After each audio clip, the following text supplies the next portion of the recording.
No man is an island. Tidak ada seorang pun yang bisa hidup sendirian. Kita perlu untuk berkomunitas. This is a good news for you.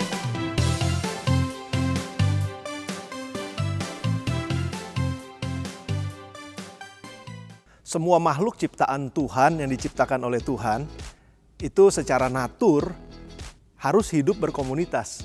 Kalau saudara perhatikan ada sekelompok harimau hidup berkomunitas. Bahkan tumbuh-tumbuhan pun kalau saudara perhatikan satu kelompok yang sejenis tumbuh bersama-sama dalam sebuah komunitas. Apalagi manusia. Dan kita memang diciptakan oleh Tuhan untuk hidup berkomunitas. Di mana semua kehidupan kita, pertolongan kita, semua kebaikan-kebaikan yang kita lakukan, maupun mungkin kesalahan-kesalahan kita, semua terjadi dalam sebuah komunitas. Dan bagaimana kita membangun komunitas, itu menentukan kualitas kehidupan kita. Berikut adalah apa yang GSJ Bethlehem lakukan dalam kehidupan berkomunitas. Shalom Bethlehemers. Life Group merupakan community of believers di bawah naungan GSJ Bethlehem. Perlu kita ketahui bahwa GSJ Bethlehem sedang dibawa ke musim yang baru di mana Life Group bergerak berdasarkan framework atau kerangka kerja yang sudah diresmikan oleh pemimpin GSJ Bethlehem. Adapun tujuan framework Life Group GSJ Bethlehem adalah menjadi gereja sel di mana penjangkauan, perawatan, pemuritan dilakukan dengan sengaja dan secara rutin melalui Life Group untuk mengalami perubahan hidup dan perubahan peran. Selanjutnya kita akan mendengarkan Pastor Yanti menyampaikan 10 kunci keberhasilan framework GSJ Bethlehem. Berikut ini 10 key success factors berdasarkan framework Life Group wilayah. Yang pertama, jemaat digerakkan oleh ketaatan untuk melaksanakan amanat agung untuk dimuridkan dan memuridkan. Hal ini dilakukan melalui kegiatan di dalam Life Group dan pencatatan buku jurnal Oikos. Yang kedua, berani untuk berubah, yaitu berani mengalami perubahan hidup dan perubahan peran. Yang ketiga, percaya, memberdayakan, dan mendelegasikan.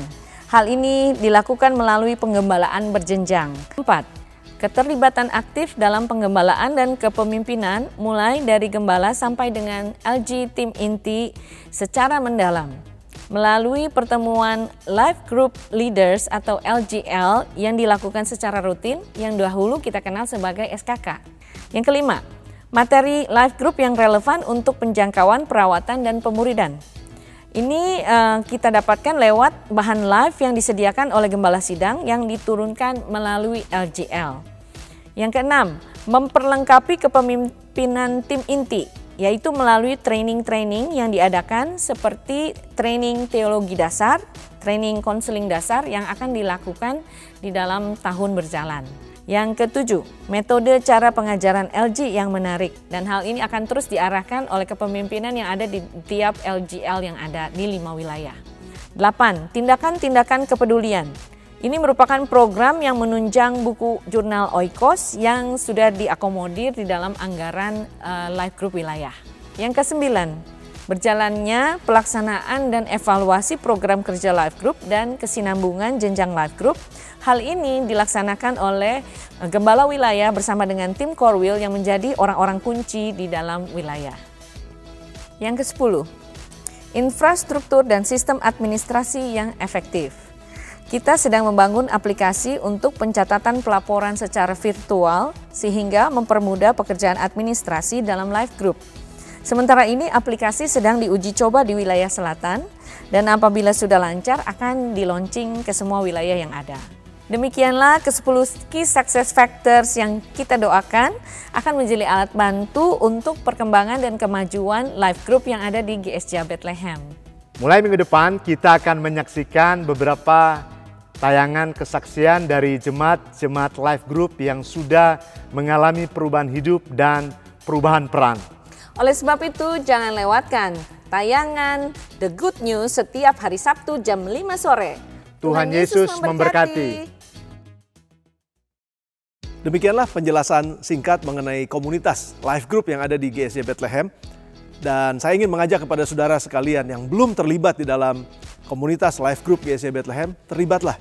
Karena di sana saudara akan bertumbuh, saudara akan semakin mengenal Tuhan lebih dalam, iman saudara dibangkitkan, dan saudara akan bertambah hikmat untuk menghadapi kehidupan di masa yang akan datang ini. Dan this is a good news for you pada hari ini. Saya tetap ingin mengingatkan saudara, besok kita akan tetap ada dalam ibadah online. Jadi siapkan hati dan pikiran saudara untuk terima sesuatu yang baru dari Roh Kudus. Saya percaya kita akan dikuatkan dan kita akan disegarkan. Sampai ketemu di waktu yang akan datang. Tuhan Yesus berkati saudara.